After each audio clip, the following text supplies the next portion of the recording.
유럽 대부분 최악의 지역에 여름으로 난 114년 만에 알래스카도 30도를 넘어섰습니다. 40도까지 올라가면서 지구온난화로 인한 기후변화가 전 세계적 폭염의 주...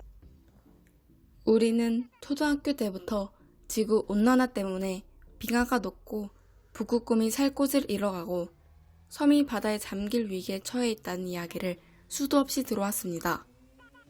그러한 이야기를 들을 때는 걱정되기도 하지만 막상 지구를 위해 무엇을 해야 할지 잘 모를 때가 많습니다.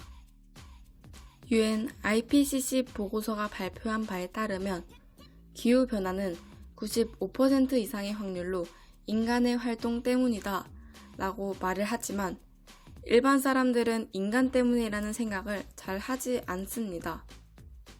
우리는 왜 기후변화가 심각하다는 것을 잘 알지 못할까요? 그것은 변화가 눈에 잘 보이지 않기 때문입니다. IPCC는 현재 지구의 평균 기온이 1도 올라갔는데 1.5도에서 상승을 멈추어야 한다. 그렇기 위해서 앞으로 10년 안에 온실가스 배출량을 반으로 줄여야 한다. 라는 내용이 작년 10월 인천 송도에서 발표되면서 많은 사람들의 인식을 바꾸게 되는 계기가 됩니다. 이를 통해 유럽이나 미국 같은 경우는 분위기가 많이 바뀌었지만 아이러니하게도 그것이 발표된 우리나라에서는 전혀 준비를 하고 있지 않았습니다. 오직 미세먼지 준비만 하고 있습니다.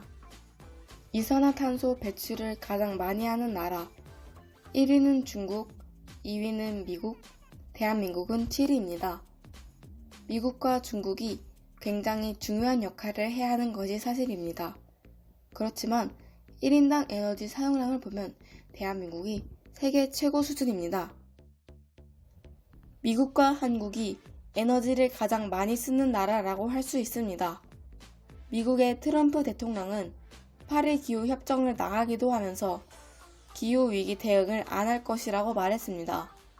그렇지만 실제 미국 석탄 발전 사용량을 보면 굉장히 빠르게 줄어드는 것을 볼 수 있습니다. 대통령을 무시하고 100% 재생에너지 실천 등 파리 기후협정을 지지한 주들이 상당히 많습니다. 중국은 시진핑 주석이 생태 문명을 주요한 국가과제로 하면서 전기차나 전기 오토바이 등을 빠른 속도로 보급하고 있습니다. 부끄럽지만 우리보다 훨씬 빠른 속도로 변해가는 것이 사실입니다. 기후변화로 인한 수많은 기후 난민이 발생하기도 합니다. 기후 난민은 지구 온난화 등 기후 변화로 인한 삶의 터전을 떠나야 하는 사람들을 가리키는 말입니다. 기후 난민의 숫자는 이미 2018년 기준 난민들 중 61%를 차지하여 1612만 명으로 전쟁 난민을 넘어섰습니다. 이제 많은 나라가 보이지 않는 적 기후변화와 제대로 맞서 싸우기 시작했습니다. 가장 앞에는 다름 아닌 10대들이 서 있습니다.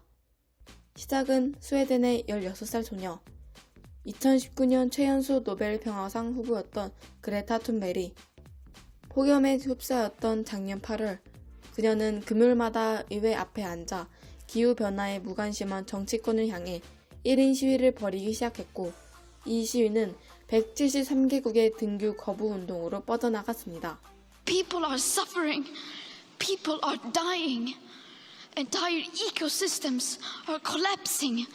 We are in the beginning of a mass extinction, and all you can talk about is money and fairy tales of eternal economic growth. How dare you? 우리는 이제 달라져야 합니다. 변해야 합니다. 왜 날이 이렇게 덥지? 왜 가을에 태풍이 이렇게 많이 불기 시작했지? 왜 북극곰에 살 곳이 없어지는 거지? 이러한 질문들을 예민하게 받아들이고 생각해 보셨으면 좋겠습니다. 감사합니다.